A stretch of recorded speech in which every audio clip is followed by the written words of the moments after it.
কিছু হয়নি আব্বু। আবিরের রক্তিম আঁখি যুগল এখনো অপরিবর্তিত, চোখে মুখে লেপ্টে আছে তীব্র আক্রোশ। এই অবস্থায় আব্বুর মুখোমুখি হওয়া কোনোভাবেই সম্ভব না। এজন্য কয়েক কদম এগিয়ে চোখে মুখে পানি ছিটিয়ে স্বাভাবিক হওয়ার চেষ্টা করল।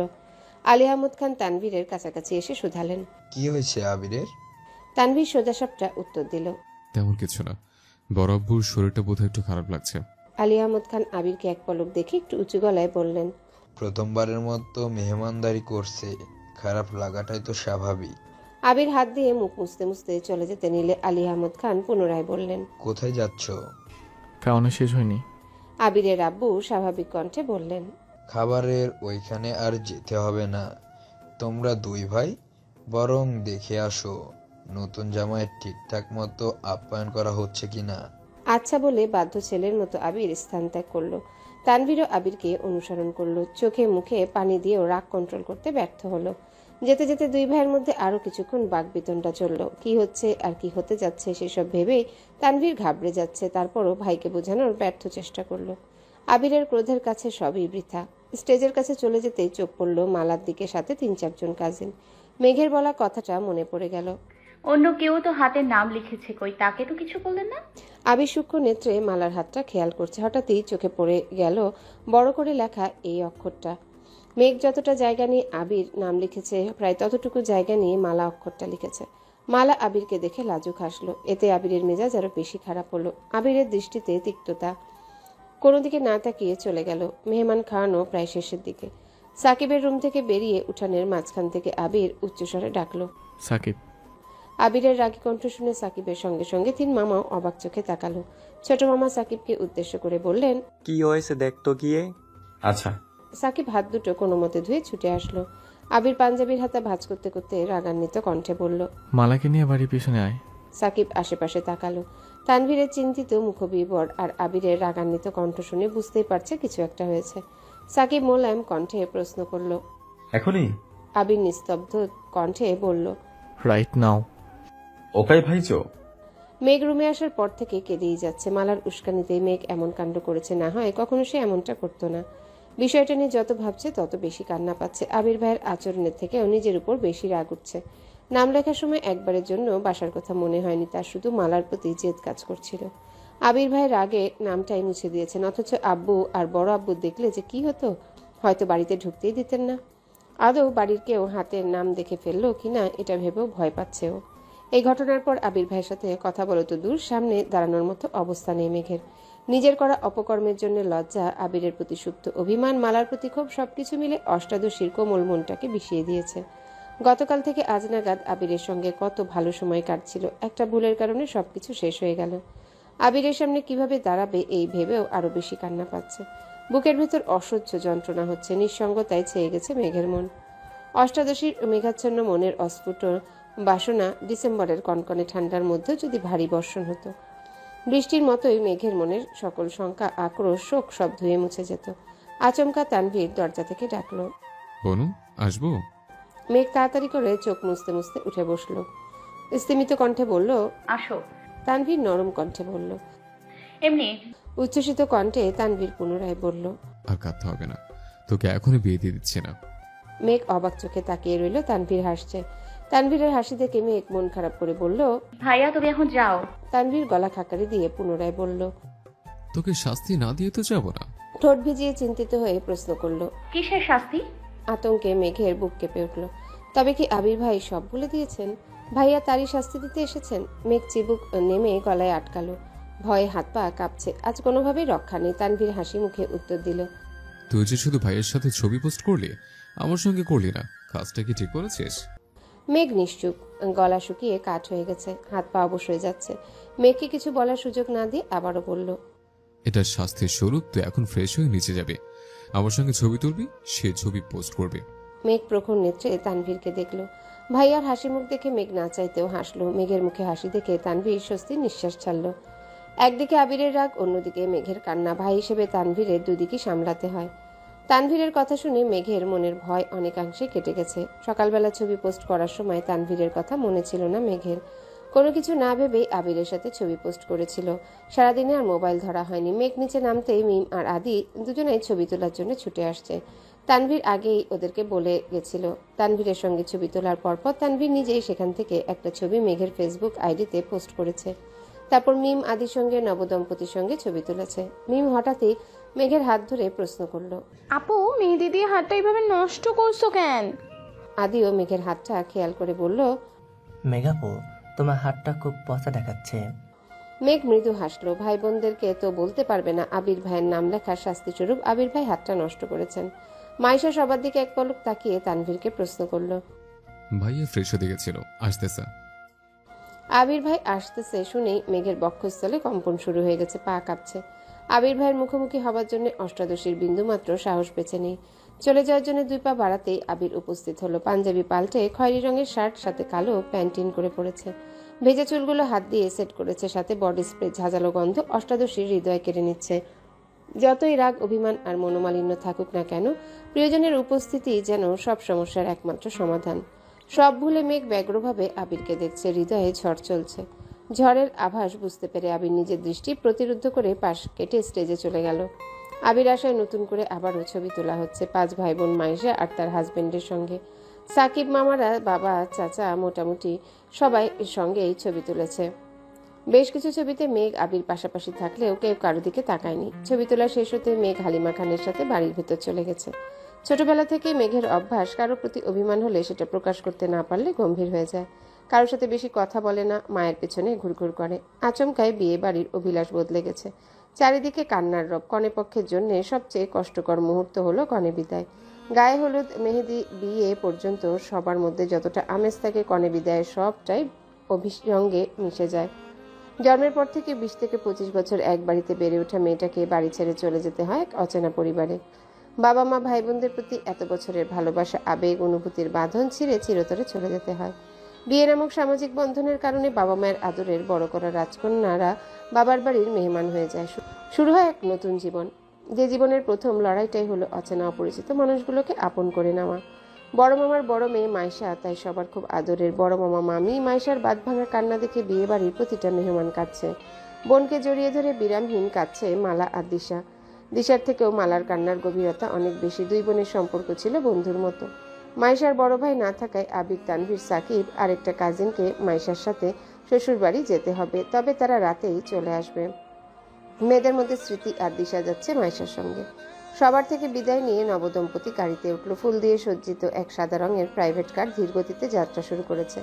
গাড়ি চলছে ধীর গতিতে। মাইশা কেঁদেই যাচ্ছে। এক পাশে দিশা, অপর পাশে মাইশার হাজবেন্ড। বাড়িতে আত্মীয় স্বজনদের কান্নার শব্দ। মাইশার বিদায়ের পর আত্মীয়দের ভিড় ঠেলে সেই যে মালার রুমে ঢুকেছে, রুম থেকে আর বের হয়নি। মেঘ বিকেল থেকেই মায়ের সঙ্গে সঙ্গে ঘুরছে। মায়েশাপুর কান্না দেখে নিজের অজান্তেই মেঘের চোখ বেয়ে অনর্গল জল পড়ছিল। মায়ের আঁচল দিয়ে চোখ মুছতে মুছতে আঁচল ভিজিয়ে ফেলেছে। আজ এত কাছে থেকে কনে বিদায় দেখে মেঘের নিজের প্রতি প্রচন্ড ভয় কাজ করছে। সে যে এত সামান্য কারণে কেঁদে একাকার অবস্থা করে, বিয়েতে কি অবস্থা হবে? তৎক্ষণাৎ মনে মনে বিড়বিড় করলো, আবির ভাইকে বিয়ে করলে তো আমায় বিদায়ও দিবে না, আর আমার কাঁদতেও হবে না। কান্নায় ভেজা চোখ, গাল বেয়ে পড়া পানির দাগ, তার সঙ্গে মুখে অকৃত্রিম মায়াবী হাসি।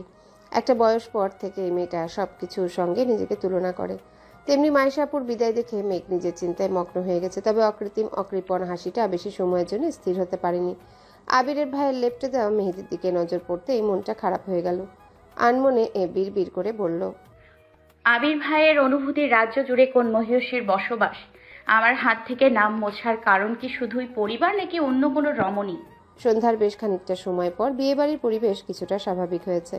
আবিরের মামারা, আবিরের বাবা, চাচু, মাইশার মামা, খালু সবাই একসঙ্গে আড্ডা দিতে বসেছেন। যার যার ব্যবসা, চাকরি, সন্তান নিয়ে কথা বলতে বলতে আবিরের বিয়ে নিয়ে কথা উঠেছে। আলী আহমদ খানকে প্রশ্ন করায় তিনি স্বাভাবিকভাবে উত্তর দিয়েছেন, ছেলে রাজি থাকলে আগামী বছরই সেলকে বিয়ে করাবো।